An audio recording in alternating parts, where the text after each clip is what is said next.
अगर कोई कहे कि ये जो पूरी सामाजिक दुनिया है, अपना ऑफिस, अपने रिश्ते, सब कुछ एक खेल की तरह है और इस खेल के कुछ छिपे हुए नियम हैं, तो आज हम उन्हीं नियमों को समझने की कोशिश करने वाले हैं। और ये एक लाइन सच कहूं तो सब कुछ बयां कर देती है।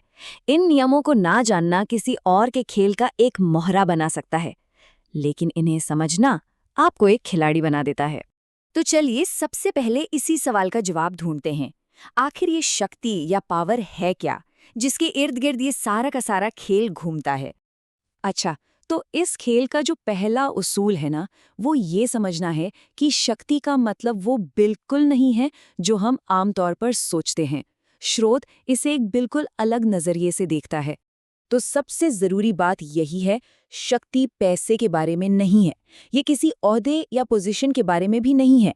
ये सीधी सीधी बात है नियंत्रण यानी कंट्रोल की, और यही वो नींव है जिस पर बाकी सभी नियम बने हैं। अब देखिए, ये जो कंट्रोल है ये कई तरह का हो सकता है।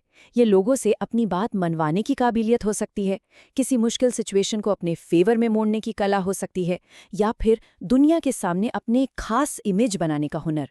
जिसके पास ये कंट्रोल है, असल में वही खेल चला रहा है।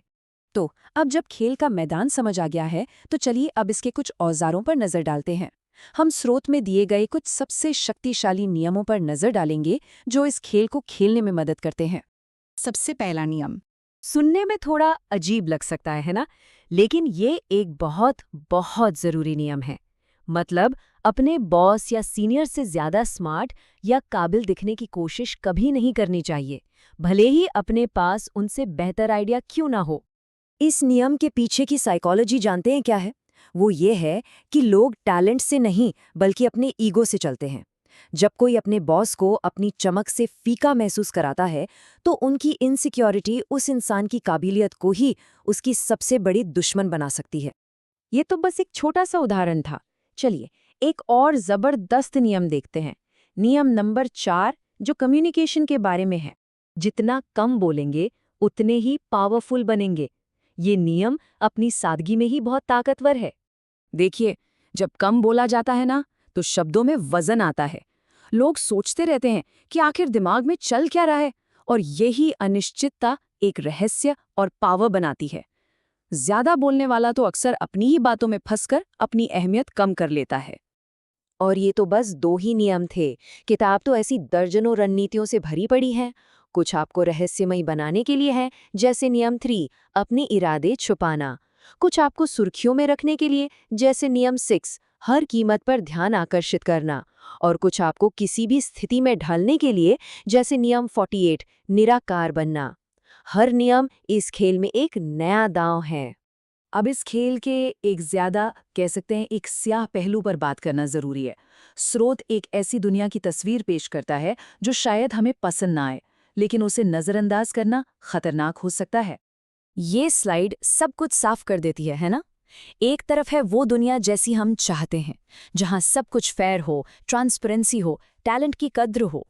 और दूसरी तरफ है वो हकीकत जो किताब बताती है कि असल में लोग हेरफेर करते हैं, वे खेल खेलते हैं, और उनका अंतिम लक्ष्य सिर्फ और सिर्फ शक्ति हासिल करना होता है। और यही यही सबसे बड़ी चेतावनी है। अगर इन नियमों की जानकारी नहीं है, तो जाने अनजाने में कोई और अपने खेल का मोहरा बना लेगा और वो हमारे ऊपर कंट्रोल हासिल कर लेंगे। तो क्या इसका मतलब ये है कि अब हमें भी चालाक और मतलबी हो जाना चाहिए? नहीं, बिल्कुल नहीं। चलिए इस विश्लेषण के आखिरी और सबसे जरूरी हिस्से की ओर बढ़ते हैं, जहां हम इस ज्ञान के सही इस्तेमाल पर बात करेंगे। स्रोत इन नियमों का गलत इस्तेमाल करने की सलाह नहीं देता, बल्कि इनका इस्तेमाल अपनी रक्षा के लिए करना है।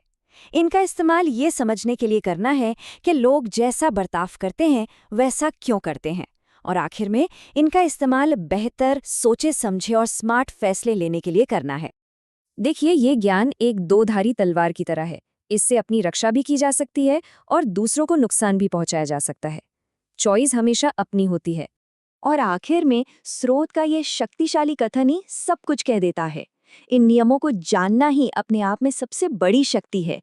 ये आपको कंट्रोल देता है, दूसरों पर नहीं, बल्कि अपनी खुद की किस्मत पर। तो अब जब खेल के नियम सबके सामने हैं, असली सवाल तो ये है कि इस जानकारी का इस्तेमाल कैसे किया जाएगा। और ये एक ऐसा सवाल है जिसका जवाब हर किसी को अपने लिए खुद ही ढूंढना होगा।